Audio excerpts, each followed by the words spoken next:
Então, muito boa tarde a todos.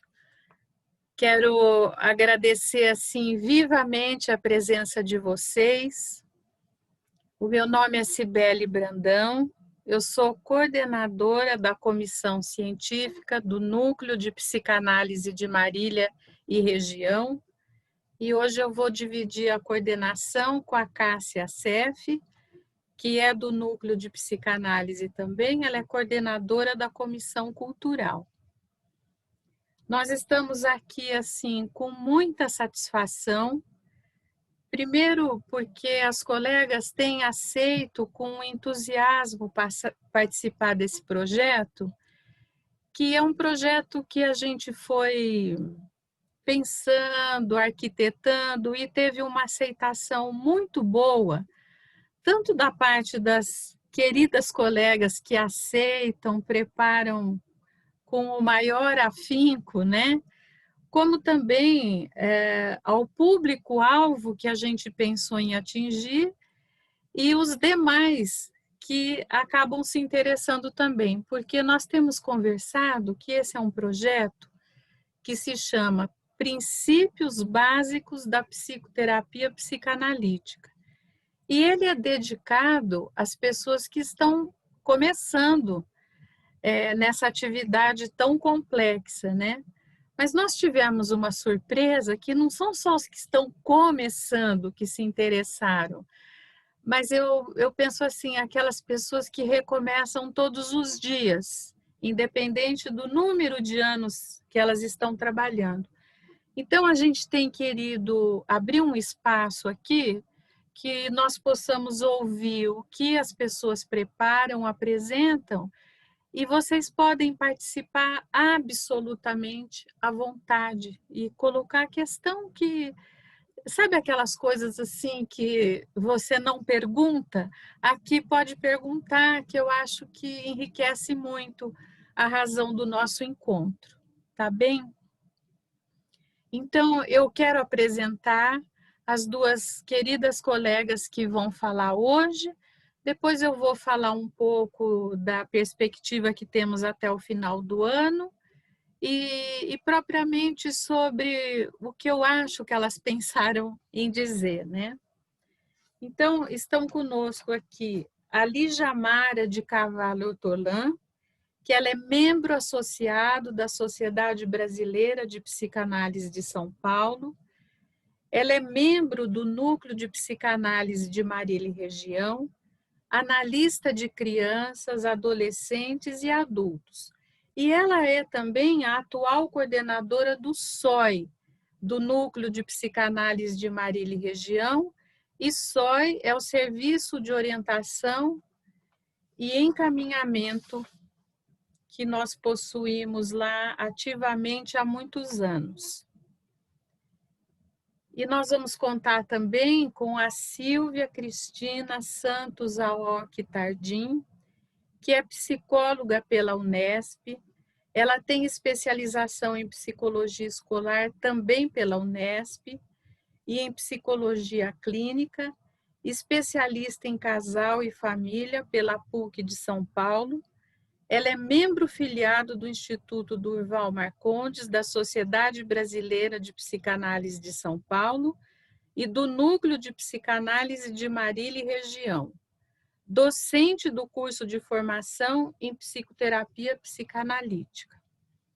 Então, nesse momento, eu agradeço imensamente vocês duas e nós estamos muito contentes por vocês terem aceito o nosso convite. Esse é o segundo encontro desse projeto, né? Nós tivemos o primeiro em agosto e veio a Cacilda, a Márcia Guedes. Nós teremos mais um em outubro, dia 17, que seria a Cássia e a Edna Cardoso. Em novembro, dia 14, a Maria Aparecida Rocha e a Patrícia Nunes. O tema que elas vão desenvolver, elas deram o nome de Essa Arte da Psicanálise. E, na verdade, é um tema que tem uma imensa amplidão. E eu me lembrei e achei muito interessante uma citação que a Cacilda fez no mês passado, citando um artigo de técnica do Freud sobre o início do tratamento, quando ele diz assim, quando ele faz analogia com o jogo de xadrez, né? O nobre jogo de xadrez, como ele fala, você conhece a partida e a finalização. Agora, a arte mesmo do jogo, ela está no que vai acontecendo no meio disso, né? E é uma analogia muito feliz, porque é assim o que se passa na aproximação psicanalítica, seja um processo de alta frequência, seja uma psicoterapia, não é? Você geralmente fica mais preso à técnica, o que é apregoado, assim, no princípio e no fim. Mas o meio, você tem uma imensidão de possibilidades. E acontece que sobre isso, a gente tem a vida toda para poder conversar, porque nós estamos sempre aprendendo a poder saber se você entra por aqui, por ali, que jogada que você vai fazer, não é? Então, muitas coisas para serem discutidas, aprendidas, e o convite ele vem mesmo nesse sentido, né? Nós podemos abrir um espaço e pensar, perguntar, refletir, não é? E vamos lá. E agora a palavra fica com você, Cássia. Boa tarde a todos, sejam todos muito bem-vindos, né? Eu aqui hoje vou estar na função de coordenar e nós tem que avisar então que os microfones vão ficar desligados para não ter interferência no som e depois a conversa com as palestrantes ela vai ser através do bate-papo, que as perguntas podem ser encaminhadas para mim, que eu passo para elas, e conforme o tempo que a gente tiver, o que não for respondido, a gente encaminha para elas, que então depois responde a cada um de vocês. Tá? Nós temos um termo de compromisso, que diz que ao se inscrever, você está de acordo, que se trata de um evento destinado a profissionais da área psi. No caso da apresentação conter alusões a situações clínicas, qualquer comentário sobre o mesmo constituirá quebra de sigilo e infração ética. Então, vamos lá, vamos conversar, vamos começar essa conversa. Acho que ali já começa, a Silvia. Bom, começo eu então. Eu quero começar agradecendo também, em primeiro lugar, o convite que foi feito pela Comissão Científica, pela Cibele, e aí com a participação da Carla, da Edna. Muito obrigada pelo convite, pela atenção, pelo cuidado de vocês. Também quero agradecer a todos que participaram da divulgação, né? E a gente foi sentindo isso, né? O contato com a gente, o carinho com a gente, a Comissão de Informática, a Dani, a Simone, o Sidney, que está aqui com a gente, cuidando do apoio tecnológico, né? Que seria de nós sem ele. Quero agradecer. Enfim, o núcleo como um todo, em especial a Silvana, que dá o tom para a nossa orquestra tocar em harmonia, né? E ela explicou que hoje ela não teria condições de vir, ela está com algumas questões, mas a minha gratidão a ela, tudo que ela vem construindo aqui com a gente, né? E obrigada, Cássia, por ter aceitado prontamente, né, o convite de vir aqui coordenar esse momento com a gente. Quero agradecer também a minha parceira, a Lígia, minha parceira de hoje, e agradecer até porque eu posso começar, porque depois que a Lígia fala tudo, né, fica tão encantado, né, que eu prefiro mesmo. Bom, e agradecer a cada um de vocês que está aí hoje, que está aqui com a gente hoje, o carinho de vocês, essa presença que estimula, né, Sibeli, que a gente continue organizando os nossos eventos todos da comissão científica, da comissão de cultura, de cada uma das comissões, enfim. Bom, o nosso tema é essa arte da psicanálise. Vou começar dizendo que viver é uma arte, né? Já visto que nós vivemos esse ano, né, com a pandemia, um desafio que se impôs em nossas vidas, e de modo especial as nossas clínicas, né? E a criatividade, a flexibilidade, né, que cada um de nós teve que ter, a arte de dar conta das questões que surgem, né, sem ficar brigando, mas sim, né, arranjando saídas. Então, isso já é uma arte. Mas, particularmente, eu vou falar hoje, dentro desse tema da arte da psicanálise, eu escolhi para conversar sobre algo que eu considero mesmo uma arte de viver, que é a capacidade de escuta. Tão rara nos dias de hoje, daria para a gente ficar aqui conversando uma série de coisas. Mas é nesse manancial que nasce e se cultiva a nossa arte da psicanálise e que delimita a essência do nosso ofício. E eu gostaria, a gente poderia ficar falando só dessa capacidade de escuta, mas eu vou partir para as especificidades da escuta em psicanálise, né? E para isso, eu vou aqui compartilhar com vocês, deixa eu colocar aqui rapidinho.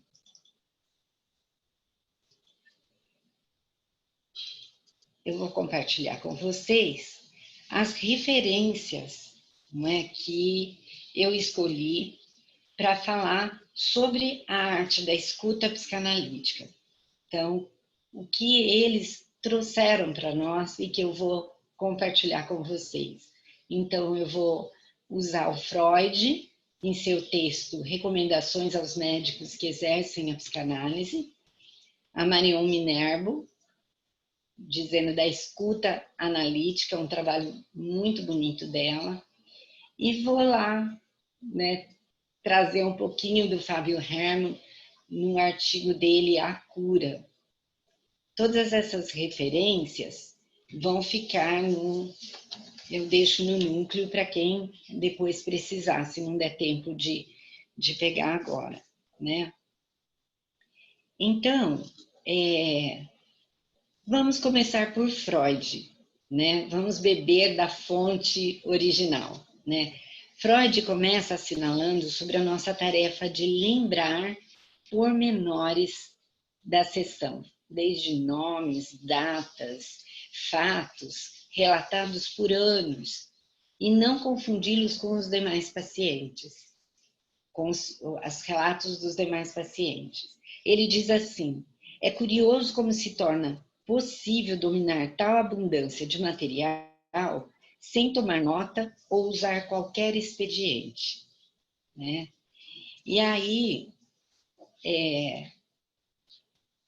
ele começa a ensinar essa arte. Ele diz assim: é preciso que o analista seja capaz de conter todas as influências conscientes e abandonar-se inteiramente à memória inconsciente. Isso remete ao conceito de capacidade negativa, que nós não vamos discutir agora nesse momento, né? Mas porque eu estou lá falando dessa abordagem do Freud, já sobre a qualidade da escuta psicanalítica. E ele continua: o analista deve simplesmente escutar e não se preocupar se está se lembrando de alguma coisa. Então, sem memória e sem desejo, essa especificidade da escuta psicanalítica, né? Bom, vou interromper aqui um pouquinho o vídeo, voltar aqui para nós, e dizer que, então, esses elementos que formam o texto, né, que seria o conteúdo, eles ficam à disposição do consciente do analista. O resto, que ainda está fragmentado, desconexo, caótico, está submerso. E ele só virá lembrança quando o paciente associar e trouxer, então, algo novo. Então, como que nós vamos ajudar esse paciente a chegar nesse lugar? E o que pode dificultar? Tem uma historinha que eu gosto muito de contar, que acho que alguns aqui, que eu estava aqui olhando vocês e vendo que entre nós eu tenho ex-alunos, alunos, colegas, ex-professores, professores, que gostoso, né? Então, alguém aqui já deve ter me ouvido contar essa historinha que eu gosto muito, que é de um rapaz que estava procurando uma moeda que ele perdeu debaixo de um poste, né? E aí ele ficou procurando, foram chegando alguns amigos, e esses amigos falaram, o que você está fazendo? Ele disse, eu estou procurando a minha moeda que eu perdi. E os amigos começaram a ajudá-lo a procurar, e procuravam, e não encontrava, até que alguém resolveu perguntar, mas você tem certeza que você perdeu a sua moeda aqui? E ele respondeu, não, eu não perdi aqui, eu perdi lá. Mas como lá está escuro, eu vim procurar aqui debaixo do poste que está claro, né? Então eu acho que essa historinha ela ilustra bem essa questão. Caiu alguma coisa aqui, Sidney? Pronto, tudo certo, né?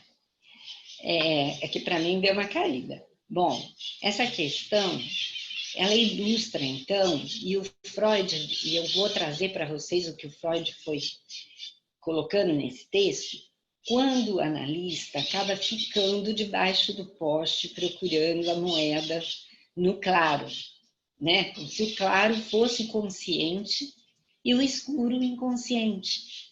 E se nós estamos ali para encontrar algo, esse algo está perdido no escuro. Mas muitas vezes o analista pode se perder e ficar procurando no claro, debaixo do poste, no consciente. E o Freud, então, nesse texto, ele alerta. Uma das questões seria, ele diz, anotar as sessões durante as sessões.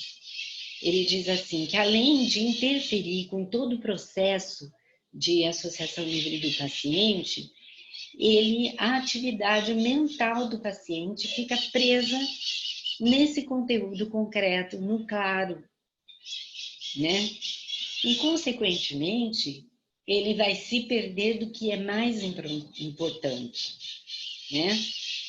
E ele diz assim, para fins científicos, uma supervisão, né? Um congresso, né? Ele diz assim, palavras do Freud, anota os sonhos ou alguma situação específica de memória à noite, após o trabalho se encerrar. Então, até hoje, muitas vezes, quando eu dou supervisão, eu me deparo com alguns supervisionandos que usam essa prática de anotar. É algo que me surpreende, né? Mas que isso acontece e a pessoa não vê, né? Mas qual que é o prejuízo? Eu estou querendo, normalmente a intenção é não perder nenhum detalhe, mas daí é que perde as questões mais importantes, como o Freud explicou, dessa atenção, né? Onde pode se soltar. Com a questão online, muita gente então acha mais fácil essa prática de anotar, imaginando que não vai interferir com o paciente, né? Mas com certeza interfere com o analista, com o terapeuta, no sentido de não estar com a sua mente livre. Outro ponto que o Freud traz nesse texto é quando o terapeuta, o analista, oferece uma intimidade para que o paciente retribua com a sua própria. E isso pode induzir o paciente confessar os seus segredos, mas serão os segredos que ele já conhece, não os que estão perdidos, né? porque não conduz ao inconsciente. Então, outra questão é dar-se como referência. Como eu faço com essa questão, dar-se como exemplo. Isso pode favorecer resistências. E uma delas é a idealização, porque você próprio está se colocando num referencial ideal, né, para o paciente, e ele vai te idealizar. Outro ponto que o Freud levanta é a ação educativa. O desejo do terapeuta, diante da evolução de um paciente, é de que ele melhore, de que, então, eu posso instruí-lo nesse sentido de melhorar, seja no sentido moral, no intelectual, no social, eu vou dar-lhe conselhos, eu vou dar-lhe dicas, né? E vou entrar nesse aspecto. Posso determinar tarefas, como, por exemplo, pedir que ele conte os sonhos, valorizar alguns debates intelectuais, indicar leituras, no intuito de auxiliar o tratamento. E aí, a grande questão é que há alguns pacientes que praticam a arte de desviar-se para o debate intelectual, a favor da resistência. E quando nós escorregamos para essa direção, nós paramos debaixo desse pote e não vamos nunca encontrar o que está perdido, que é o objetivo da análise. E, claro, o terapeuta pode fazer tudo isso com a melhor das intenções, mas nesses casos ele vai estar procurando a moeda no claro, no consciente, quando na verdade ela está perdida no escuro, no inconsciente. E aí o Freud diz assim: para alcançar o inconsciente do paciente, o analista precisará usar o seu inconsciente. E aí que entra uma questão muito importante, que o Freud diz: para conseguir usar o seu inconsciente como instrumento da análise, o analista precisa desenvolver condições internas. E Freud continua: todos os que desejem efetuar análises em outras pessoas terão, primeiramente, de ser analisados por alguém com conhecimento técnico. Então, há pessoas que creem que conseguem, né, por todo estudo, pelas trocas de experiência, que conseguem conduzir a clínica sem necessariamente fazer a sua terapia ou a sua análise, né? Mas como? Se o nosso instrumento de trabalho é a nossa mente. Como nós vamos visitar, ajudar o paciente a visitar e a encontrar o seu inconsciente se nós não fazemos isso, né? E ainda Freud continua dizendo: através da análise, obter-se-ão em relação a si próprio impressões e convicções que em vão seriam buscadas no estudo de livros e na assistência de palestras.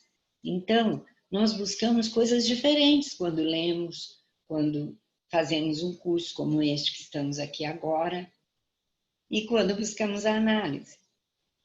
Então, o atendimento sem análise fica faltando, né, a essência para que consigamos trabalhar mesmo, né? Então, todo aquele que vivenciar a própria análise e aprender a apreciar o autoconhecimento, diz Freud, desenvolverá a capacidade de autoanálise após o término e reconhecerá que tanto dentro de si como no mundo externo haverá sempre algo novo a ser compreendido. Por mais que a gente faça análise, a gente dê intervalos, o novo vai acontecendo e a gente precisa novamente revisitar. E o Freud diz: aquele que não consegue esse caminho corre o risco da onipotência, né? E principalmente quando nós nos dedicamos muito à atividade institucional, e todos nós aqui nos dedicamos, porque nós estamos juntos trabalhando aqui com o núcleo, e em outras cidades sabemos que vocês também participam, né, ativamente, mas que essa atividade não pode substituir esse lugar tão importante de olhar para o nosso mundo interno, e aí sim ter condições de ajudar o paciente a olhar para o seu mundo interno. Então, o risco da onipotência, né? Que daí Fábio Herman pontua. Eu gosto muito disso que ele fala, que ele disse assim, que na onipotência, o analista pode ficar na ideia de cura, a ideia de que pode alcançar uma perfeição super-humana, sobre-humana, bastando que todos se analisem. Então, isso também é interessante. Mas também existe uma espécie de onipotência ao contrário, o Herman fala.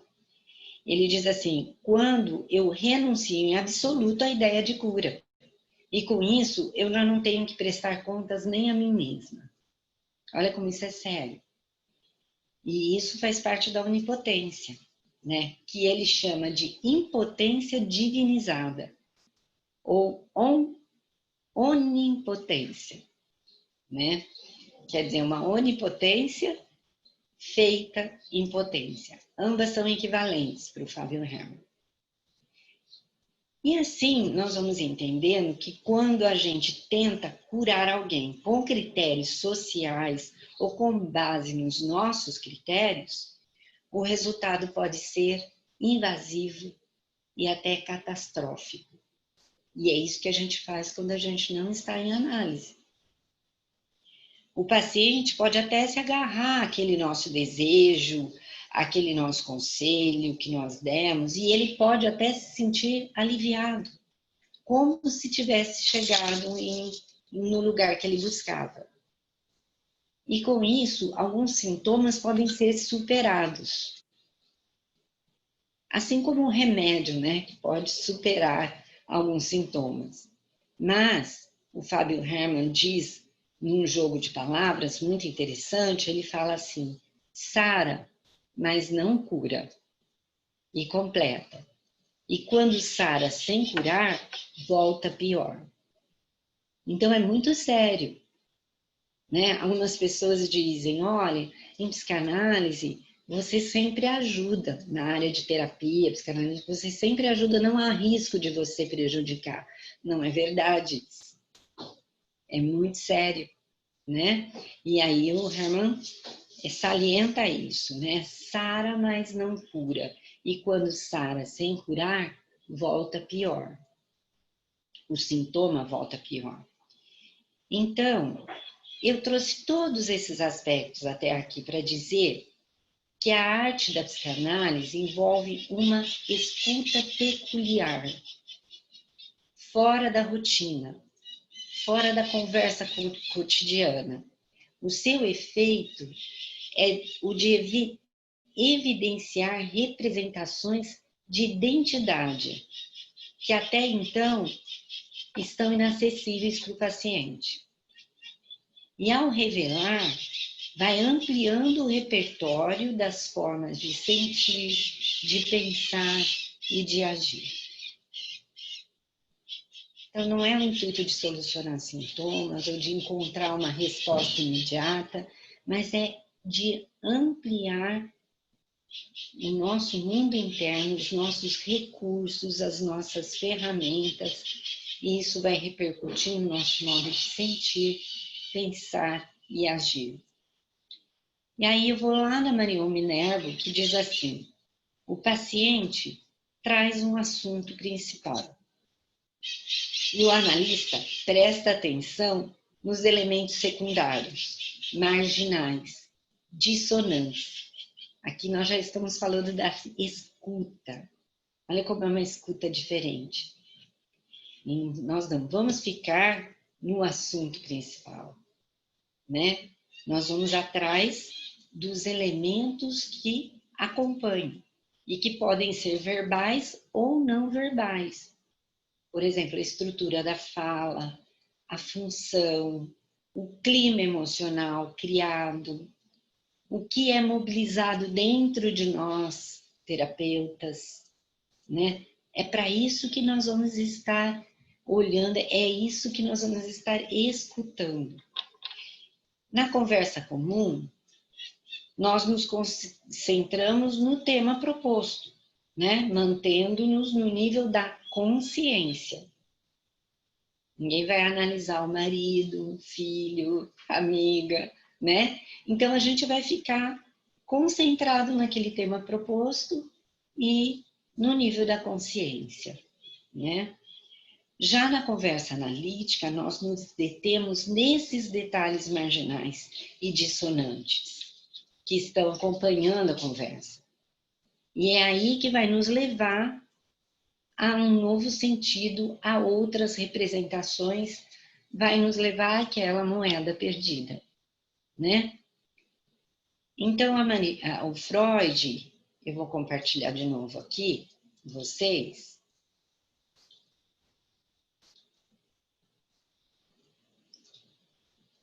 O Freud diz assim... Não, peraí. Deixa eu finalizar aqui e achar.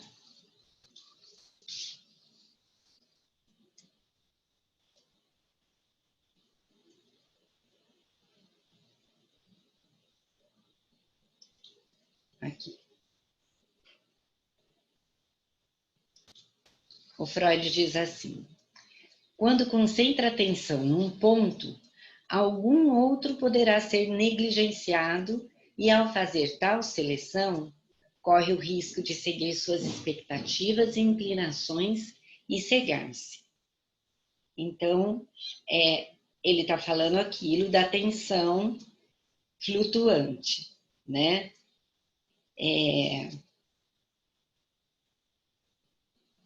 Deixa eu seguir aqui. Eu trouxe para vocês esse poeminha do Mário Quintana, que chama Da Felicidade. E ele fala um pouco disso para a gente, quando ele diz: quantas vezes a gente, em busca da aventura, procede tal e qual o avôzinho infeliz. Em vão procura por toda parte os óculos, em vão por toda parte os óculos procura, tendo-os na ponta do nariz. Eu gosto muito dessa fala do Mário Quintana, porque ele está trazendo para nós que quando nós aprendemos a buscar nesse clima emocional da sessão, a gente vai percebendo que ele está ali, na ponta do nosso nariz, né? Mas como é forte, como isso é um exercício, porque como é forte a gente olhar para o concreto, para o claro, para o que está consciente. Né? Então, é um exercício a gente se dar conta disso. E a gente convida o paciente a essa procura. E é muito interessante a hora que ele encontra esse óculos, entre aspas, né? Ele se assusta e se diverte como um vozinho quando percebe que o óculos está na ponta do nariz. Porque o paciente encontra algo que já estava lá e que ele até de certa forma sabia. E ele diz: como que eu não pensei nisso antes? Né? E é isso que é bonito, porque é um encontro com algo que é dele e que estava com ele o tempo todo, né? Aí o Freud continua dizendo que o trabalho consiste simplesmente em não dirigir o reparo para algo específico e manter a mesma atenção uniformemente suspensa, como ele denominou, em face de tudo o que escuta. Então, ele está falando da atenção flutuante, né? E a Marion Minervo, fala da mesma coisa, né? Dizendo da escuta psicanalítica ser uma escuta criativa. A atenção flutua livremente até se deter em algo que parece significativo e que cria e gera vida. Então, é essa a escuta psicanalítica, né? Deste modo, essa qualidade de escuta mobiliza as associações livres e conduz ao inconsciente. A Marion Minerbo, ela faz uma analogia muito feliz e ela diz assim, que ela compara a escuta analítica com a atividade do fotógrafo. Ela diz assim, a realidade do mundo está ali, tudo visível, mas ele com a sua câmera faz um recorte da realidade. Transforma o que passaria despercebido em algo novo. Né? Ilumina o nosso olhar com esse algo significativo, ampliando então a nossa capacidade de olhar para o mundo. Eu trouxe aqui algumas fotos. Olha essa foto. Essa foto e a próxima é da Ana Paula Cordeiro, que é fotógrafa e também professora da Unesp. Então é bem isso, né? O que ele traz e revela para nós através da câmera dela, né? Olha essa foto. Uma simples margarida. Mas olha como que ela apresenta aos nossos olhos, né? Essa foto já é do Roberto Melges, que também é fotógrafo, já ganhou prêmios, né? E a gente vai vendo a sensibilidade, os detalhes, e que aquele sol está ali. E muitas vezes a gente não está nem percebendo, né? E ele vai com a sua câmera, faz esse recorte da realidade, esse que está ali. As garças passam silenciosas, né?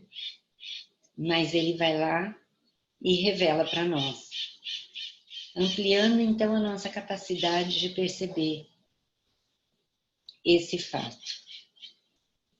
Olha que lindo.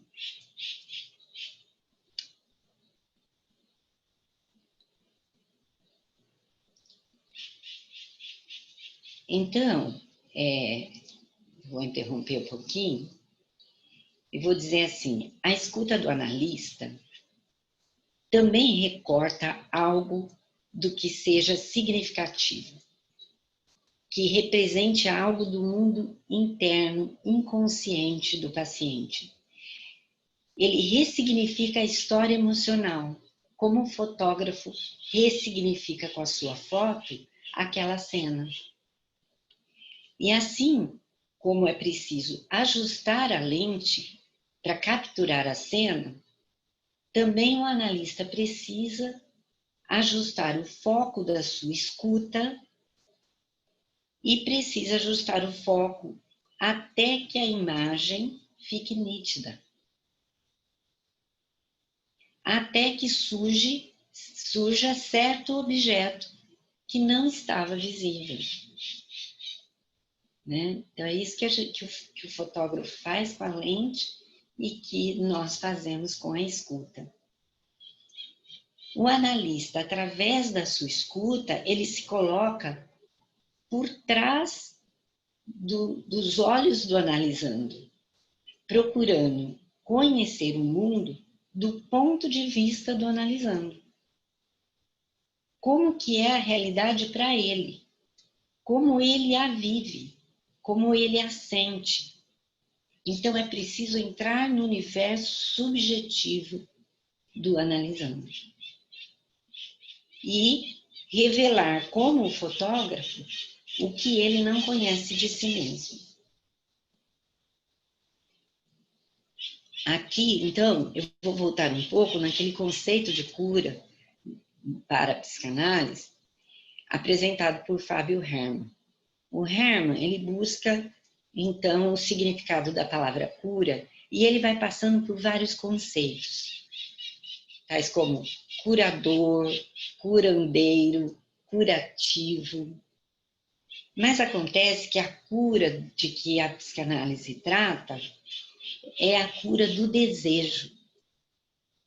Curado, o homem conhece o seu desejo, apreende o seu desejo, cuida do seu desejo, aprende com o seu desejo, conhece a si pelo seu desejo.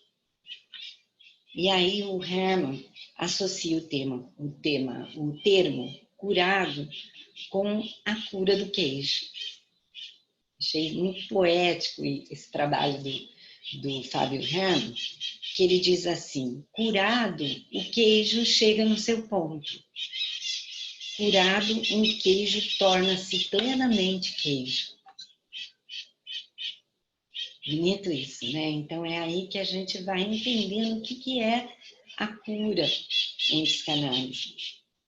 E o Hermann diz: logo se vê que curar não se trata de erradicar alguma coisa da personalidade do paciente, mas de dar o ponto, amadurecer, desenvolver, elaborar. Então, curar é habitar o desejo. Então, olha o respeito, né? A ética, nós estamos aqui falando sobre isso também, quando nós vamos entendendo qual é a escuta psicanalítica. Aí o Hermann, vou voltar nele, porque ele tem uma frase que eu senti que merece ser compartilhada. Deixa eu ver se consigo aqui.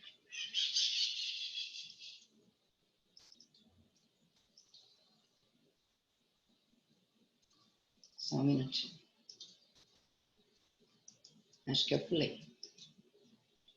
Essa é a frase do Fábio Hermann que eu gostaria de compartilhar com vocês, porque vamos escutar. Nós estamos sempre um tanto perdidos e a análise não tem o objetivo de encerrar esse estado de errância interna. Então, quando nós estamos com o paciente, escutando esse paciente, esse conceito da cura está ali presente. É ele que vai ajudar-nos a dar a nossa escuta. E é bonito isso que o Fábio Hermann fala, quando ele propõe que não é o nosso objetivo encerrar esse estado de errância.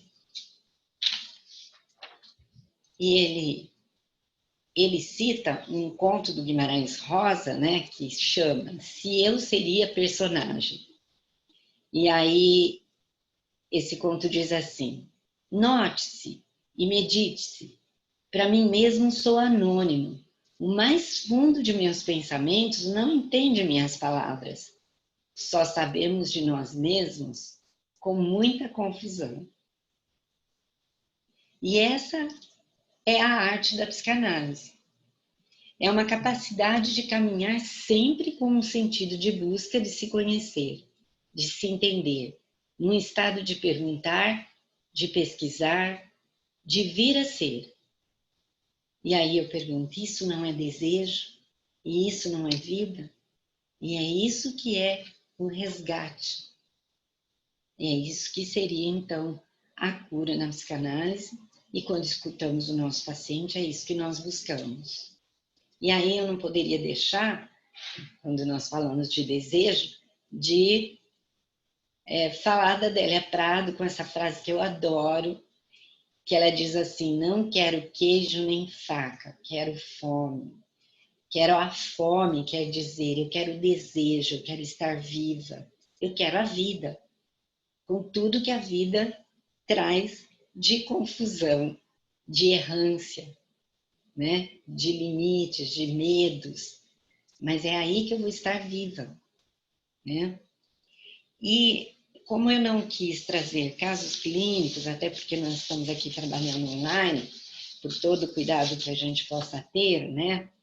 E não só online, mas num grupo maior, com pessoas que, de repente, a gente pode ter contato, né, com o paciente.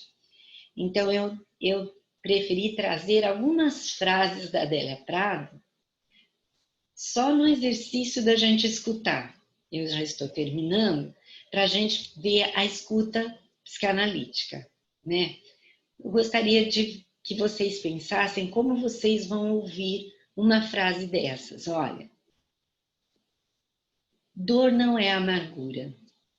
Minha tristeza não tem pedigree. Então, esse é um exercício da escuta psicanalítica. Como é que nós vamos escutar isso? Outra frase dela. Hoje estou velha como quero ficar, sem nenhuma estridência.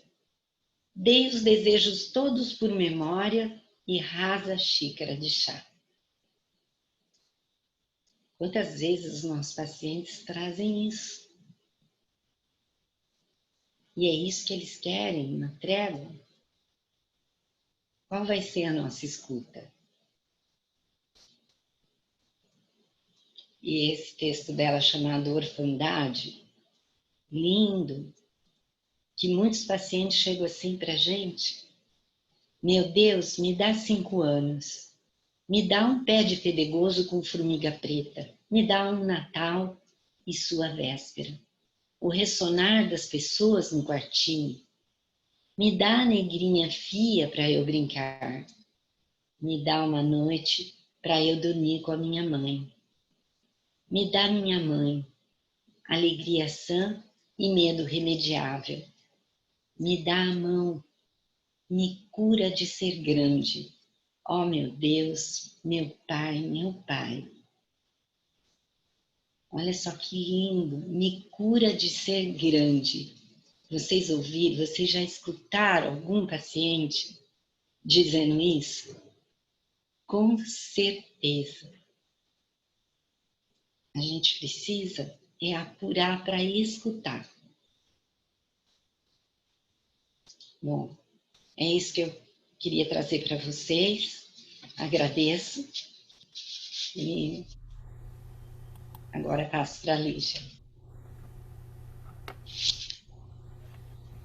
Obrigada, Silvia. Acho que muito do que você já falou, eu vou acabar repetindo, então, de um outro jeito, né? Mas para esse encontro eu fiquei pensando em como falar sobre a arte da psicanálise. E achei importante considerar a personalidade do analista, né? E aí eu começaria com a seguinte pergunta, né? O que eu quero ser quando eu crescer? E aí eu encontrei um poema do Manuel de Barros que diz assim: sabedoria pode ser que seja ser mais estudado em gente do que em livro, né? E através dessa pergunta, o que é que eu quero ser quando crescer, né? Eu acho que é a pergunta mais importante que qualquer um de nós pode fazer ao longo da vida. A gente costuma fazer essa pergunta para as crianças, né? O que você quer ser quando crescer? Né? Mas eu acredito que essa pergunta deveria acompanhar a gente durante a vida, né? E da gente se perguntar assim, o que eu quero ser até quando eu morrer, né? Então, isso abre para diversas perguntas. Quem gostaríamos de nos tornar? Que tipo de pessoa gostaríamos de ser? De que maneira nós somos quem somos? Né? O que nos impede de sermos mais como a pessoa que gostaríamos de ser? E o que poderíamos fazer para nos tornarmos mais com as pessoas que sentirmos ter potencial e responsabilidade de ser? Eu acho que eu gostaria de, né, que essa pergunta, né, quem eu quero ser quando crescer, é uma pergunta que tem que atravessar a vida da gente através dos vários tempos de vida, né? São essas perguntas que trazem a maioria dos pacientes as terapias e as análises, embora isso possa ocorrer de modo inconsciente, pois o paciente está muitas vezes preocupado em encontrar algum alívio para os seus sintomas. Bem, o paciente, né, que nos procura para análise, ele gostaria de conversar, né? Mas ali, quando ele encontra um analista, eu acho que é isso que eu queria focar um pouco na minha fala, né? Assim, dizendo de um jeito melhor. Vamos conversar um pouco sobre o estilo do analista? Esse estilo de escuta que a Silvia está dizendo, porque cada analista tem um estilo, Então é disso que eu gostaria de conversar com vocês, né? Lembrando que estilo analítico não é um conjunto de princípios técnicos da prática psicanalítica, mas sim um processo vivo que tem origem na personalidade e na experiência do analista. É importante a gente observar com cuidado que nem todo estilo que um analista adota é considerado analítico. E nem todo modo de praticar psicanálise comporta a marca que eu estou chamando de estilo do analista. Pois a adesão rígida de um analista a qualquer conjunto de regras da prática clínica, por exemplo, a técnica de uma escola psicanalítica, como a gente escuta, né? Fulano é bioniano, tal analista é kleiniano, né? Isso pode ser, essa questão, ela pode ser percebida como impessoal pelo paciente, né? Mas também limita a criatividade do analista no trabalho com seus pacientes, porque nós precisamos falar de um modo único com cada paciente.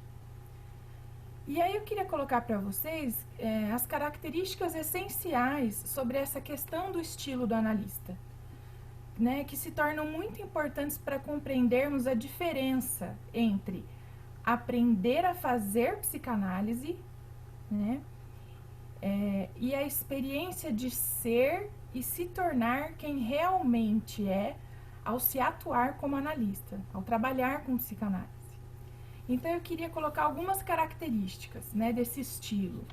Eu acho que é importante a forma como o analisa usa as suas qualidades singulares, né, as qualidades da sua personalidade, bem como a capacidade de falar a partir dessas suas qualidades com o paciente.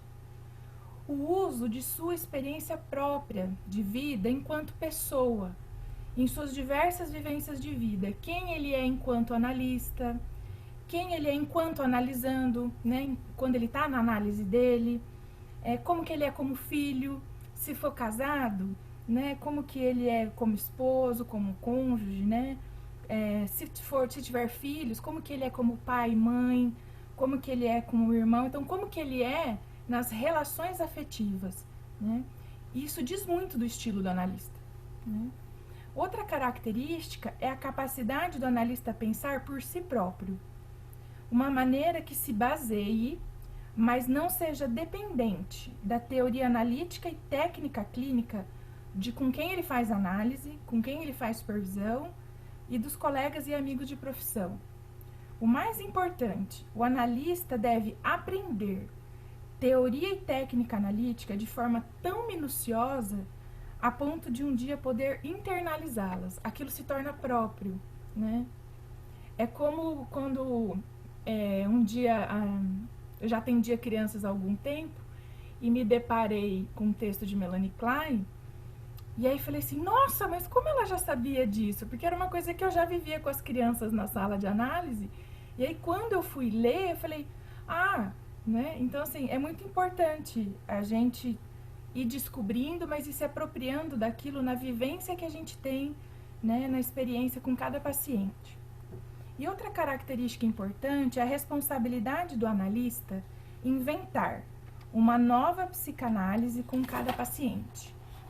Quando eu digo inventar, eu digo de um modo muito respeitoso, no sentido assim, você não vai fazer diversas psicanálises. A psicanálise, ela tem um método, ela tem uma técnica, precisa de muito estudo, muita análise, né? Mas você, como analista, você é único com cada paciente, é nesse sentido, né? Mas tudo isso que eu falei pode ser traduzido em linguagem poética, quando Fernando Pessoa nos diz assim: o essencial é saber ver, mas isso, triste de nós, que trazemos a alma vestida. Uma aprendizagem, isso exige o estudo profundo, uma aprendizagem de desaprender. Procuro despir-me do que aprendi. Procuro esquecer-me do modo de lembrar que me ensinaram e raspar a tinta com que me pintaram os sentidos. Desencaixotar as minhas emoções verdadeiras, desembrulhar-me e ser eu. Eu diria que para ser analista é fundamental ser capaz de redescobrir a psicanálise com cada paciente. Que analista eu preciso ser com cada pessoa que me procura? Para tanto, é importante que o analista esteja vivo para os seus próprios sentimentos, ser capaz de usar o reconhecimento de suas emoções para direcionar os seus pensamentos com cada pessoa que o procure em uma análise. O estilo do analista é um jeito vivo e mutável de estar consigo próprio e com o paciente. O estilo modela e dá colorido ao método. E o método é o meio no qual o estilo ganha vida. E se perguntar, por que essa pessoa vem para análise? Né? Eu, em algum momento, nas entrevistas iniciais, eu gosto de perguntar para a pessoa assim, né? O que ela espera da análise? Né? Porque eu acho que tem perguntas que são tão essenciais que a gente só pode observar ali naqueles primeiros encontros. E é uma maneira da gente saber o que essa pessoa procura, né? Através... acho que a palavra já diz, né? Procura, né?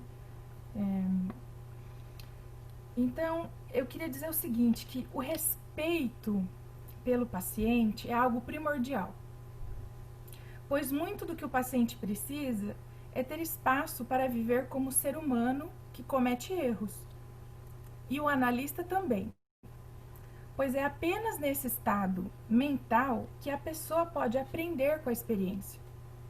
Cada sessão é uma nova oportunidade de contato afetivo, onde o paciente traz um problema emocional para o qual não teve condições de encontrar uma solução, um problema com o qual não conseguiu fazer trabalho psicológico. O paciente pede inconscientemente que o analista o ajude a pensar os pensamentos e sentimentos perturbadores, que ele não consegue pensar nem sentir por si próprio. Pois nós só podemos fazer trabalho psicológico com algo da nossa experiência de vida. E a partir daí pode-se dar o início da capacidade de pensar e de ter curiosidade acerca do que não se sabe sobre si mesmo, né? A capacidade de um analista falar com humildade e a partir da singularidade de sua personalidade, de sua mentalidade própria, é isso que está no cerne do que tentei explicar para vocês no que chamei de estilo do analista. Estilo é algo que não pode ser imitado. O estilo do analista é nada menos do que tudo o que ele é como pessoa e como analista. O mais importante em uma análise é que possamos ter uma conversa humana, que seja uma conversa de palavras simples, e que o estilo de interpretação do analista respeite as defesas estruturantes da personalidade e a dignidade do paciente. Quando eu digo defesas estruturantes da personalidade, eu acho que a gente pode pegar um gancho no que a Silvia trouxe da Marion, né? Porque ela tem um livro que se chama Neurose e Não Neurose, né? A gente precisa ter muito respeito e dignidade sobre essas defesas estruturantes da personalidade, porque quando um paciente chega, a gente precisa saber se nós estamos num terreno mais neurótico, de funcionamento neurótico, e aí a nossa atitude analítica, ela caminha de um jeito, de um modo. Agora, se nós estivermos lidando com um funcionamento que está num terreno mais psicótico, né, ou não neurótico, a nossa atitude como analista tem que ser outra. Por exemplo, se a gente conversa muito isso com as pessoas que me procuram para supervisão, ou tipo, Lígia, me acode, né? Não gosto muito da palavra supervisão, né? Quando a gente está trabalhando em terreno neurótico, eu acho que a gente pode se apropriar daquilo que Freud nos ensinou de associação livre, né, e atenção flutuante, que é o que a Silvia estava colocando. Mas, se a gente estiver com um paciente num funcionamento psicótico e que a gente tentar usar associação livre e atenção flutuante, não vai dar certo. Porque esse paciente precisa de uma outra atitude analítica. A atitude precisa ser de atenção vigilante. Você não pode perder aquele paciente de vista. E se você fizer associação livre com as coisas que ele está trazendo, vocês vão só patinar no gelo, né? Então, por isso que eu estou dizendo, é preciso ter muito respeito por essas estruturas da personalidade, né? E outra questão, a ansiedade e a necessidade que o analista às vezes tem de entender o que acontece na sessão pode impedir o analista de escutar, que era o que a Silvia estava dizendo, o que o paciente tenta inconscientemente comunicar a respeito de si, de seus medos e suas fragilidades. Isso está lá no Freud, em 1912, o texto que a Silvia recomendou, né? A gente pode dizer assim, né, que o analista deve escutar e não se preocupar em notar, porque notar é do consciente, né? Em notar alguma coisa, pois escutar é uma maneira de ser, uma maneira de estar com o paciente. Aí eu queria dar uma imagem para vocês sobre essa qualidade de escuta. Outro dia eu estava assistindo um programa na GNT sobre culinária. É um rapaz que é chefe de cozinha e ele estava muito irritado com essa questão dos masterchefs, desses estilos de programa. E aí ele propôs ir até os lugares onde a comida é feita. Então ele vai em regiões do Nordeste, ele quer saber como que aquela comida é feita. E aí ele está conversando com um senhor na frente de um tacho, né, de cana de açúcar, daquele caldo, para fazer rapadura. E aí ele pergunta assim pro senhorzinho, né, mas como é que o senhor sabe, né, esse ponto de apurar o doce, né, desse caldeirão? Como é que o senhor sabe que tá chegando no ponto da rapadura, né? E aí o senhorzinho falou assim, vem aqui, né? E ele com uma pá, assim, de madeira enorme, ele falou assim, põe o ouvido aqui, né, bem no final do cabo, né, da onde estava se mexendo. Ele dizia assim, quando você escuta vibrar no fundo do tacho, significa que esse açúcar já está, né, adoçando num ponto de ficar na rapadura, né? Então eu acho que a capacidade de escuta tem a ver com isso.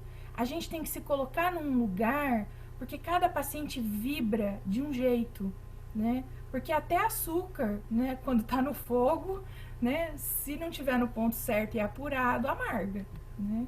Então, acho que escuta analítica tem a ver com essa imagem, sabe? De você colocar e ter um instrumento, isso exige muita experiência. Para esse senhorzinho dizer assim, você escutou vibrar no fundo do tacho? Né? Você imagina quanto tempo levou para ele chegar a essa condição. E nós analistas também, né? Então, eu acredito que o mais importante em uma análise é que possamos ter uma conversa humana, que seja uma conversa de palavras simples e que, é o que eu estava dizendo para você, né, para vocês, para respeitar o estilo da personalidade do analista. E essa questão da ansiedade em querer escutar, em querer entender, né?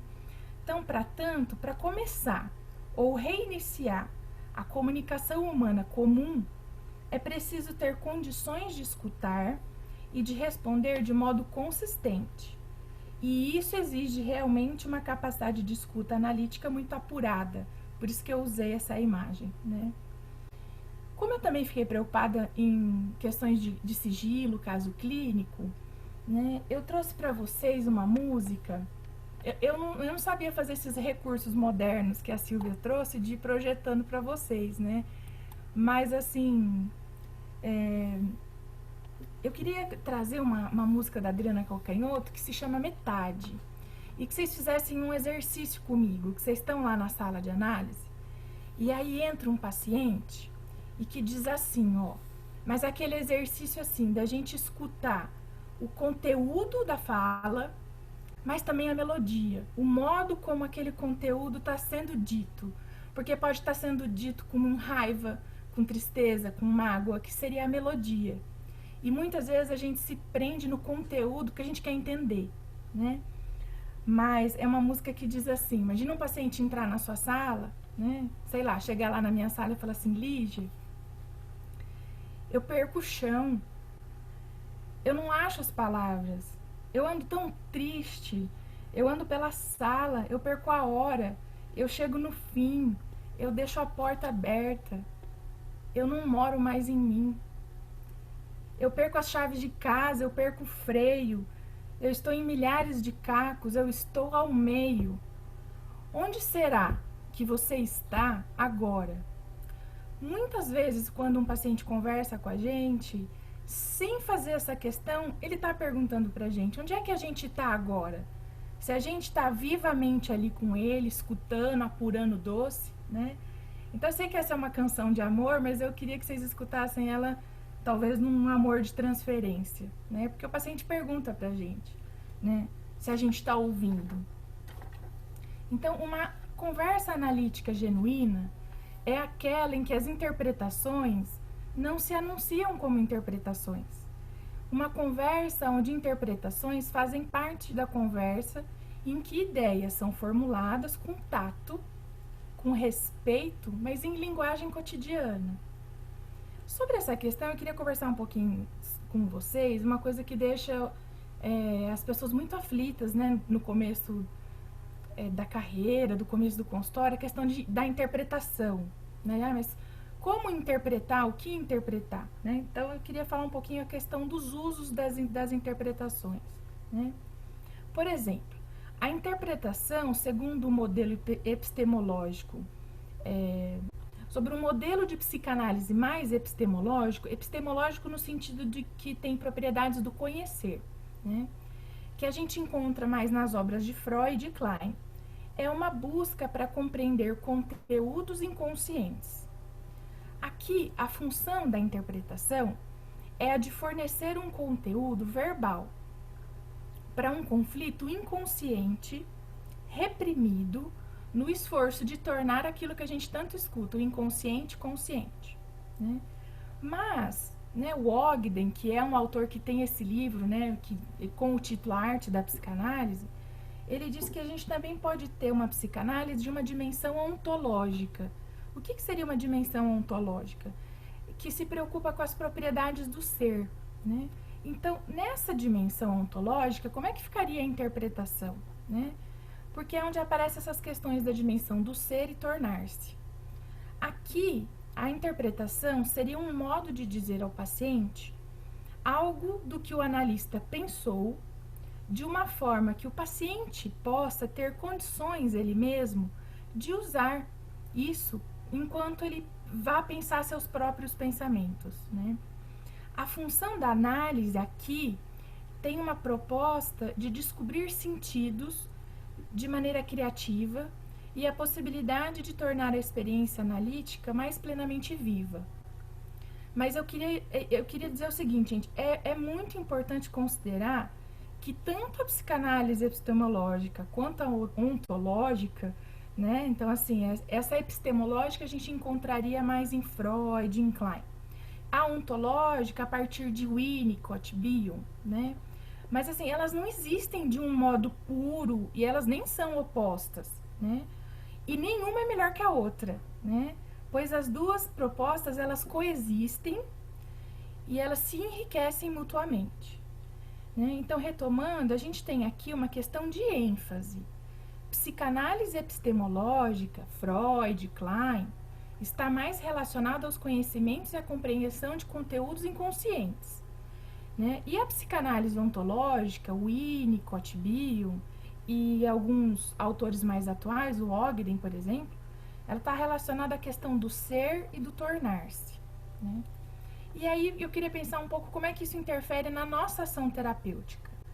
A ação terapêutica que caracteriza a dimensão epistemológica da psicanálise envolve chegar e compreender pensamentos, sentimentos e as experiências emocionais corporais inconscientes, que ajudem esse paciente a alcançar mudança psíquica.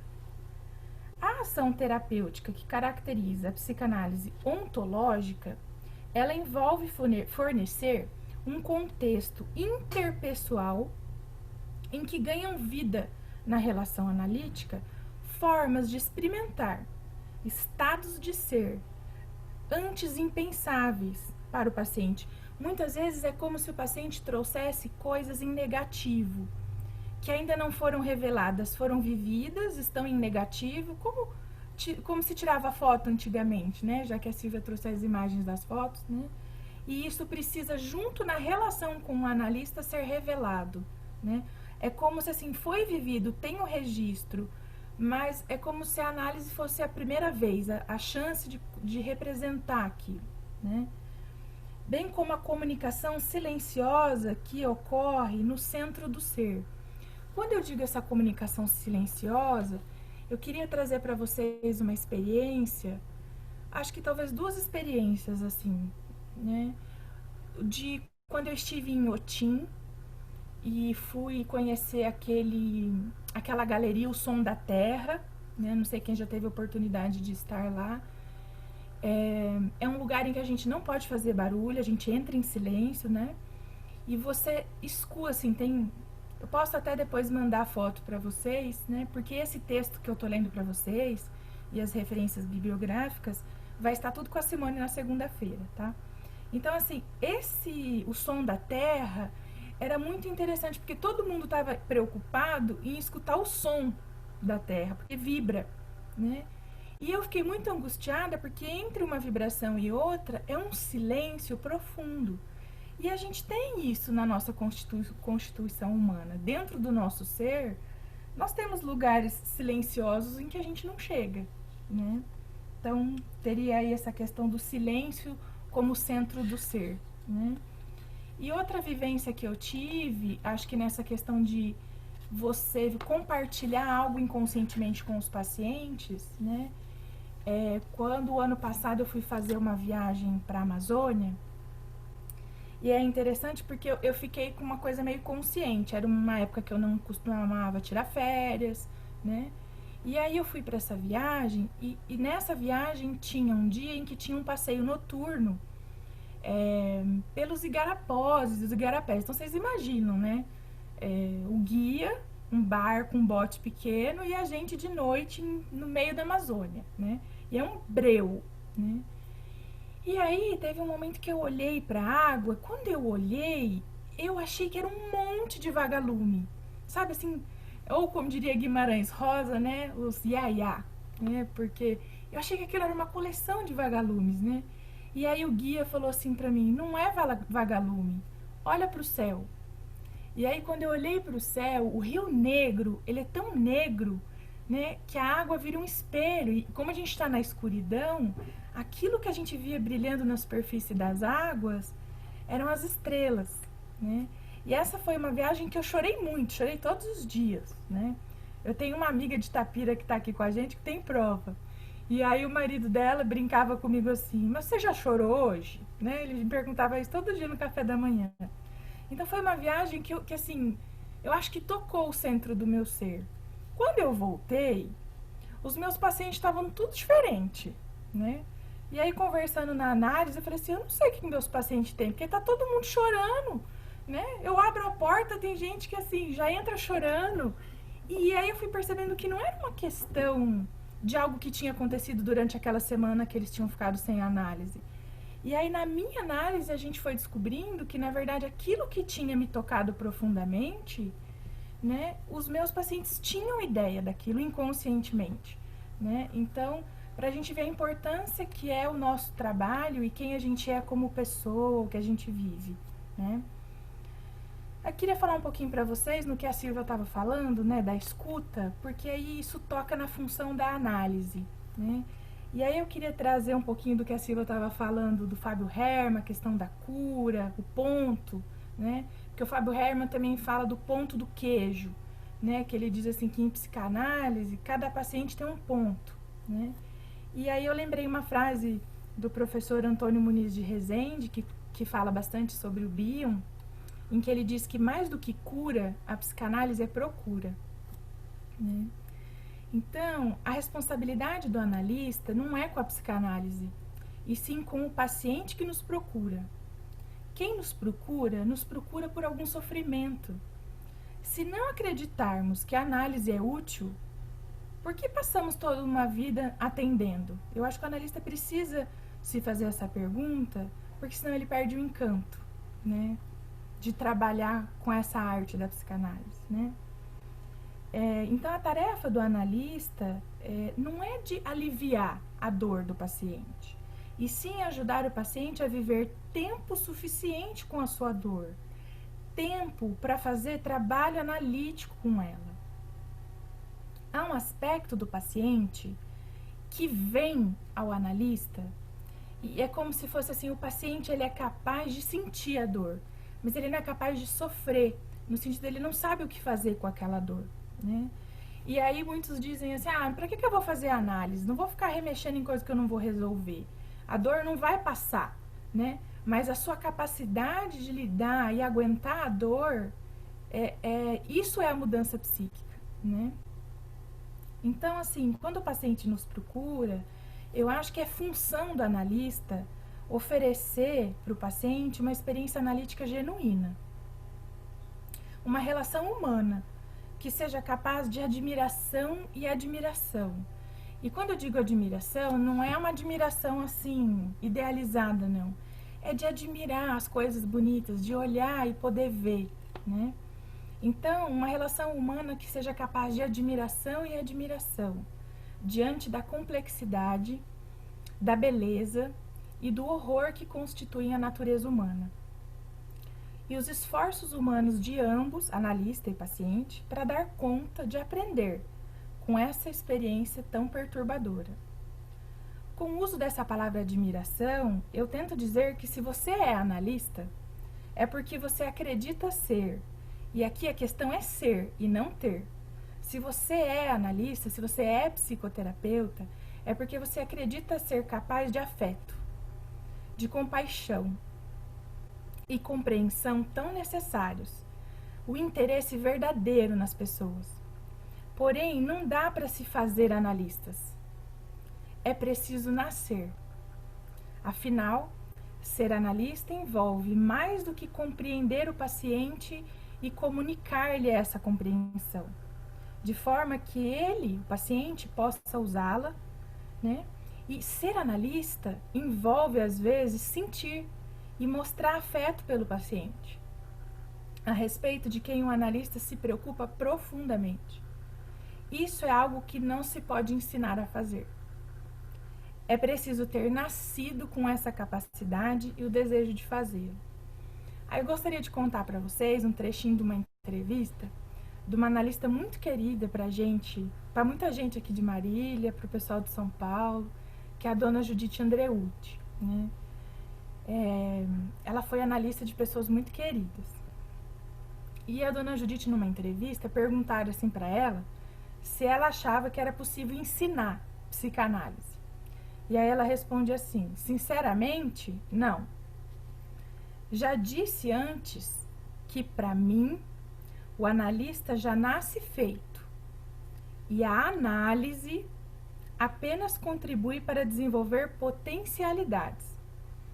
Existiriam dois tipos de analistas, analistas de divã e analistas teóricos.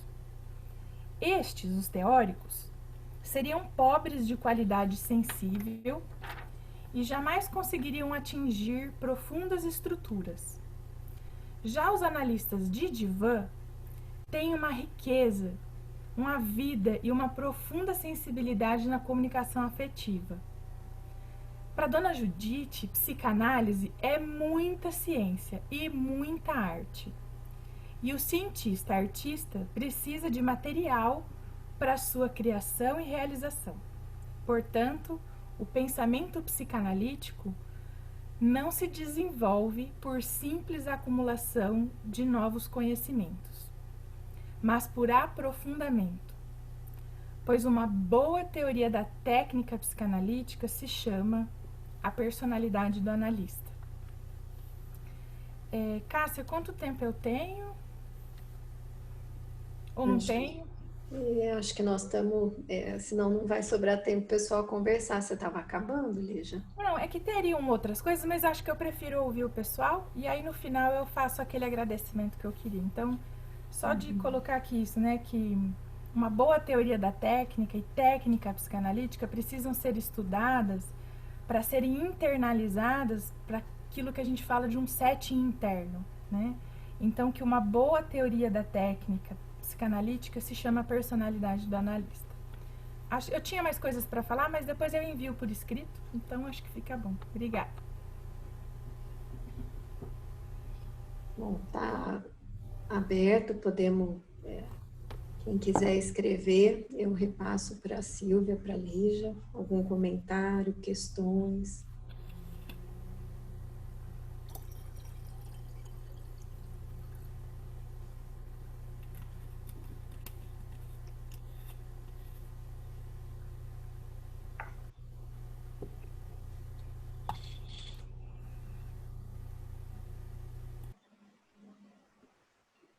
Ao longo das falas já recebi algumas mensagens de agradecimento, que gostaram muito das falas, que aproveitaram bastante.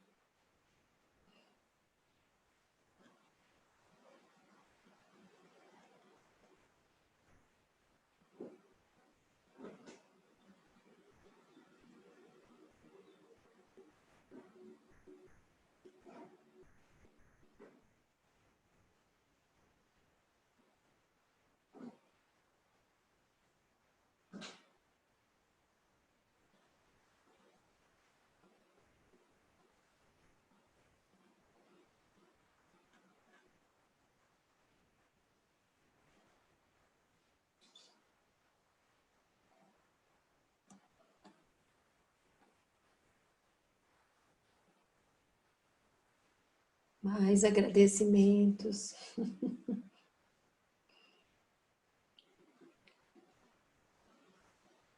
Tanto os temas quanto as falas foram muito esclarecedoras, né?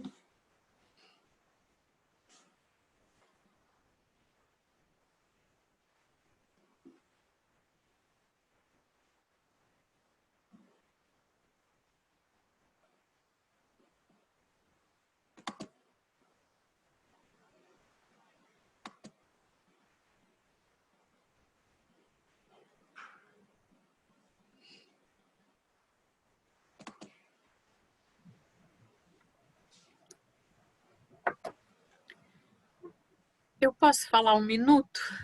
Claro. Então, eu gostaria, assim, naturalmente, de agradecer todos vocês que estão aqui, e especialmente a Lígia e a Silvia. Enquanto elas estavam falando, eu ouvi, assim, muito atenta, escutei, viu, Silvia, com uma escuta, assim, bem intensa, mas pensando o seguinte, assim, como é difícil o tema, sabe? E poder transmitir, assim, como é difícil escolher o que dizer, como que é tornar-se analista, não é? Assim, é alguma coisa que a gente pode falar sobre a formação? Pode, mas não satisfaz, né? Porque vocês falaram várias vezes aqui, eu concordo totalmente, você não se torna analista pela formação somente. Porque se fosse assim, qualquer pessoa que estude de um jeito ou de outro, ela se tornaria, não é? Você também não se torna analista só por causa da sua análise pessoal, porque tem muitas pessoas que fazem análise e aproveitam muito, muito boas análises, a pessoa até de outra área, e ela vai usar de um jeito que não tem nada a ver com ser analista, né? Então, eu fiquei pensando assim, se eu estivesse no lugar de vocês, o que eu falaria hoje, né? E me veio várias vezes assim, eu acho que eu nem saberia falar, assim, tão difícil que é. Eu acho que a gente tenta isso mesmo, talvez quando você está junto de alguém que está querendo tornar-se analista, fazer com que essa pessoa fale muito do que ela precisa, do que ela tem medo, o que é difícil, né?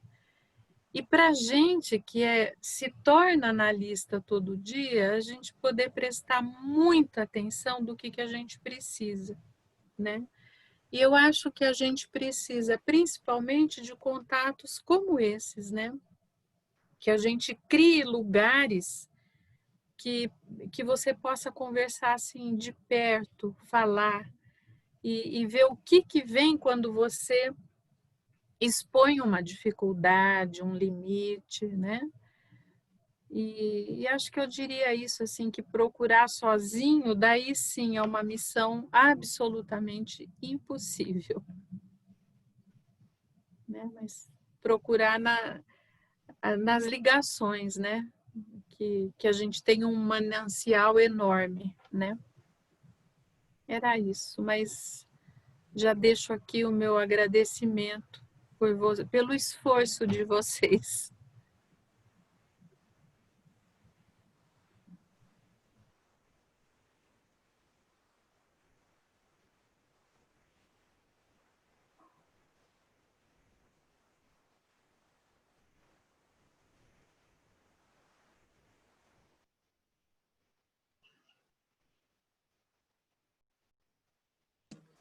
Eu achei interessante porque a proposta era para pessoas que estão iniciando, né, a carreira, né, de psicólogos, né, na psicanálise.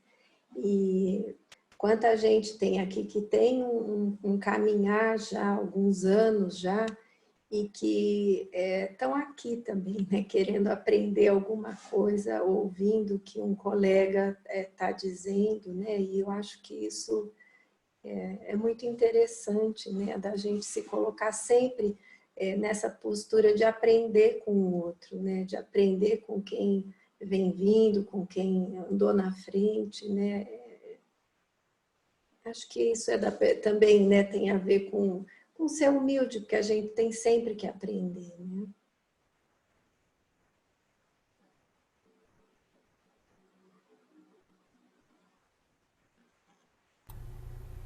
Achei bonito você falar isso, Cássia, porque acho que minha voz tremeu aí em alguns momentos, e não foi por causa da tecnologia, não, viu, gente? Não era a conexão da internet, não. É que nesse momento, os meus 3 analistas da minha vida estão nessa roda de conversa. 2 deles beberam da fonte da dona Judite, né? A minha última supervisora, que me ajudou a realizar, né, essa questão de me tornar membro associado, foi paciente da dona Judite, né? E aí eu não queria deixar, às vezes, quem está começando, assim, com essa questão, né, de assim, mas tem analista de divã e tem analista, né, teórico. Porque essa mesma analista, dona Judite, ela diz assim que a análise é o galho que segura o ninho, né? Então, assim, num ninho é onde a gente cuida das coisas mais delicadas até a gente poder crescer, se sentir fortinho e poder bater asas e voar, mas também saber para onde voltar, né? Então, vocês desculpem a minha emoção, porque tem os meus 3 analistas da vida estão aí. E aí eu fui olhando as carinhas, tem as minhas amigas de São Paulo de formação, né? Tem os meus terapeutas do SOI, com quem eu tenho um carinho muito grande, e acho que foi por isso que nasceu esse investimento da gente pensar, Cibele, vamos pensar nos princípios básicos da clínica. E aí todo mundo foi aceitando, cada uma pegou um tema. Tem amiga de Belo Horizonte, tem paciente, né, que hoje também já saiu do ninho e está sonhando e fazendo psicologia. Então eu vou olhando a carinha de vocês, assim, né? Eu sei que a gente não, esse virtual às vezes é difícil porque a gente alcança todo mundo de um jeito, mas não de outro, né? E os professores, quando eu era do curso de especialização no núcleo, onde tudo começou para mim, então foi emocionante. Né? Então o que tremeu não foi a conexão, não, foi minha voz mesmo.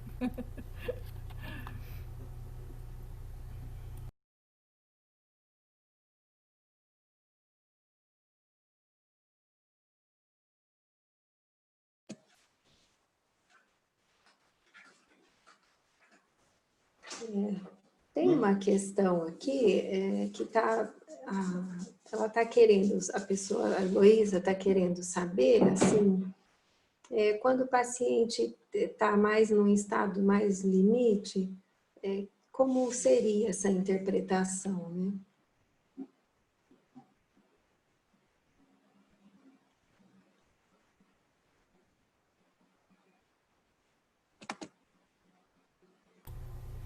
A Silvia quer me ajudar? Acho que você tocou nesse assunto, pode começar, eu ajudo sim. Como chama a pessoa, Cássia? A Heloísa. Heloísa. Olha, agradeço a pergunta, porque acho que é uma coisa que a gente precisa prestar atenção quando o paciente chega, mas também com os pacientes que estão com a gente há muito tempo, né? Porque cada sessão é única, né? Eu acho que quando o paciente... Eu vou te dar uma imagem, Heloísa, que é uma imagem que me acode quando eu preciso ver, né, em que nível emocional eu estou conversando com aquele paciente, né? Porque quando o Ogden fala de trabalho psicológico, ele está falando de trabalho do sonho, né? Mas não só do sonhar durante a noite, né? É um sonhar que acontece de dia e de noite, né? Então, assim, como eu dei o exemplo das estrelas, né? Ali no Rio Negro à noite, durante o dia as estrelas estão lá. Só que, por causa da luminosidade, a gente não consegue ver, né? Mas elas estão lá, né? Então, pegando essa coisa do escuro, do claro, que a Silvia também estava falando, de procurar, né? Se está na luz do consciente ou se está no escuro do inconsciente. Eu acho que, para mim, a questão da interpretação, né? Quando eu preciso me acudir de assim, como é que eu falo com esse paciente? Aonde ele está? Ele está, né, numa coisa mais primitiva, desorganizado, ele precisa de mais ou ele já tem mais condições de eu usar uma fala mais elaborada, verbal, né? Eu sempre penso na imagem da mamãe beija-flor quando ela precisa alimentar o seu filhotinho, né? Então, eu acho que a gente precisa ir conhecendo a estrutura emocional do paciente e muitas vezes na sessão prestar atenção na conversa em que nível de funcionamento emocional nós estamos conversando, né? E aí com essa imagem assim, se a gente está num nível de conversa mais primitiva, sem tanta estrutura, às vezes com questões narcísicas, de falhas primárias, né? O analista precisa usar muito mais o repertório dele, né? Então, o paciente precisa muito mais do analista como esse estilo, com essa personalidade. Então, com a imagem do beija-flor, eu acredito que esses pacientes precisam que a nossa interpretação seja assim, ó, igual a mamãe beija-flor com o biquinho, ela vai lá na flor, né? Ela suga o néctar, mas ela também tem aquela curvatura, porque a comida, ela é colocada dentro do estômago, né? Então, pacientes que estão nesse funcionamento emocional mais delicado, com falhas de constituição primária, com falhas narcísicas, questões limítrofes, né? Eu acho que a gente tem que alimentar, nossa interpretação tem que ser igual a mamãe beija-flor, né? O néctar, o que você precisa oferecer como interpretação, tem que ir lá no estômago, né? Às vezes, esse paciente nem estômago ele tem. Então, não adianta você fazer uma interpretação linda, ou até você verbalizar algum conteúdo que ele não tem onde pôr. Então, com alguns pacientes, antes você vai ter que fazer o estômago, sabe? Ou como dizia a dona Judite, ser o ninho para dali aquilo nascer, né? Então, com alguns pacientes já tem essa continência, já tem esse estômago onde você colocar a interpretação. Tem paciente que não tem. Agora, um paciente que está num nível mais neurótico, que tem condições de você trabalhar com associação livre e atenção flutuante, é como se a mamãe mastigasse um pouco o alimento, ou é aquela mamãe passarinho que busca uma minhoca, né? Ela dá uma mastigadinha e põe só no biquinho. O resto do trabalho, o passarinho faz, né? Então, eu daria, acho que essa imagem, não sei se te responde, mas é o que eu uso para me acudir para eu tentar saber em que nível de emoção eu tô ali com aquele paciente.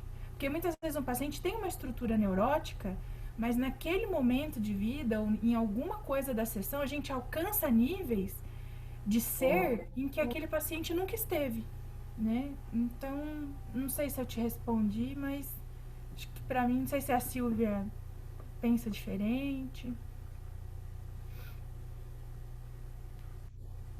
Muito boa a sua resposta, Lígia. Acho que bem completa, sensível, mas eu diria assim, né, que o Winnicott, ele traz a questão de quando os pacientes estão em estado muito primitivo, então ele não usaria nem a interpretação como...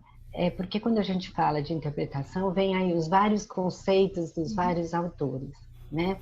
Mas aquela interpretação formal, para estados mais primitivos, de desamparo ou até de agonia, então o que ele chama de doação do analista, que o analista faz é uma doação, esse é o termo.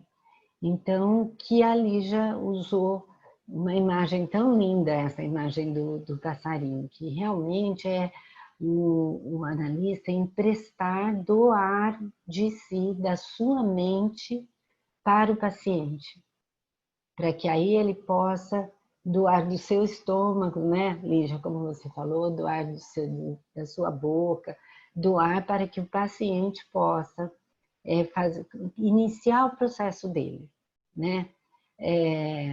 Conforme o caso, ele chama de sustentação, né, que já é um caso que está melhor, né? E se está muito lá primitivo mesmo, sem os recursos, então é doação.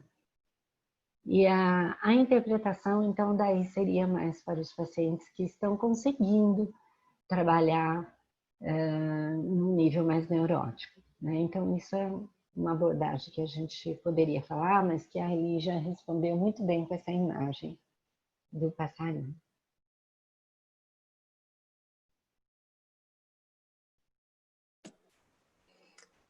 A Heloísa agradece, diz que está respondido. Então, Heloísa, eu lembrei agora, porque eu fui procurar minhas coisas em cima do Ogden, né? Por causa da tal da arte da psicanálise. Depois, se você precisar, eu também posso deixar tudo escaneadinho e tá lá com a Simone. Mas o Ogden, ele tem um texto, de acordo com isso que a Silvia estava falando, porque o Winnicott fala, quando o paciente está em estados de muita regressão, né?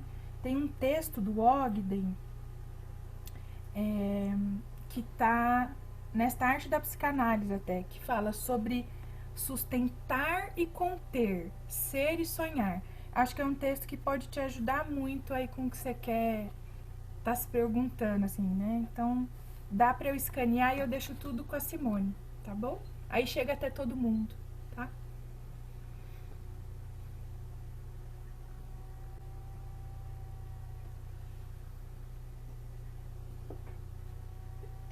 Nós já passamos do horário que a gente se propôs, a princípio, ficar 1h30 aqui, a conversa vai se estendendo, porque sim, a gente teria muita coisa para conversar, mas é uma questão de, né, que tem que acabar, né?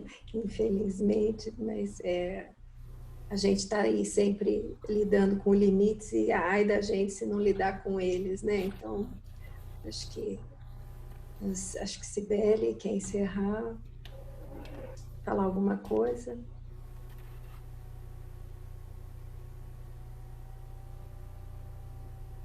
Espera aí que você está sem som. Vamos encerrar hoje, mas eu acho que fica assim alguma coisa muito mobilizada para nossa continuidade, né? Então a ideia assim de que nós estamos de fato formando um grupo, né, ao longo do semestre e que vamos esperar vocês aqui no mês que vem, tá bem? Então, mais uma vez, muito obrigada para a Lígia e a Silvia e todos vocês que estiveram aqui conosco. Eu posso agradecer, Sibeli? Dá tempo? Ah, sim, já estava encomendado, né? Então, porque eu fiquei pensando isso que você falou, né? Mas como é que eu vou falar da arte da psicanálise? Né? Aí eu fiquei pensando assim, mas e se alguém me perguntar o que é ser psicanalista? Como é que eu respondo, né? E, e aí eu queria dividir com vocês, né? Talvez a minha arte da psicanálise, o meu jeito, né? O meu estilo. E aí finalizar com um trechinho de um poema do Manuel de Barros, né? Sobre ser psicanalista e a arte da psicanálise, eu penso assim, né? Eu descobri que ser psicanalista é estudar a estrutura da bolha de sabão. Sim, essa tênue e frágil película que separa dentro e fora, o delicado risco de romper-se o ser a qualquer momento. No reflexo colorido desta frágil estrutura, descubro a cada dia que somos reflexo do que sentimos. É disso que um psicanalista cuida, da estrutura da bolha de sabão, que existe em mim, que existe aí sim em vocês, mas não se assustem. No dia a dia e a cada dia, a psicanálise que me sustenta internamente e paga minhas contas, meu ganha-pão, então essa psicanálise que me sustenta, me revela que a estrutura da bolha de sabão é o amor, pois a voz do amor é o gesto. E acredite, a vida acontece de dentro para fora, né? E se eu puder dizer para vocês algumas características de estilo do analista que ficou aí por, né, falar teoricamente, eu vou resumir então com um poema, né, porque eu fiquei com medo de não dar tempo mesmo. Né? Eu fiz uma transformação, e o Manuel de Barros que me perdoe, né, num poema dele que chama Desver o Mundo, que diz assim.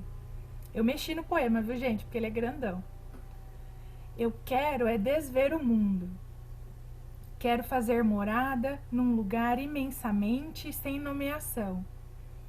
Para ali a gente brincar com as palavras. A traquinagem da imaginação. Manter no olhar um silêncio de chão e na voz uma candura de fontes. Quero desver o mundo, para encontrar nas palavras novas coisas de ver assim. Encontrar novidades que os analistas criam com as suas palavras, aquelas que perturbam o sentido normal das ideias. Aprender ignorâncias. É preciso desver o mundo e, quem sabe, encontrar imagens abençoadas pela inocência. Porque só se é quando nos permitirmos sentir sem entender, pois só os absurdos enriquecem a poesia, né? Então, assim, minha fala final é só que os princípios básicos e a beleza aqui da nossa conversa, do convite que vocês fizeram, que isso permaneça. Então, muito obrigada.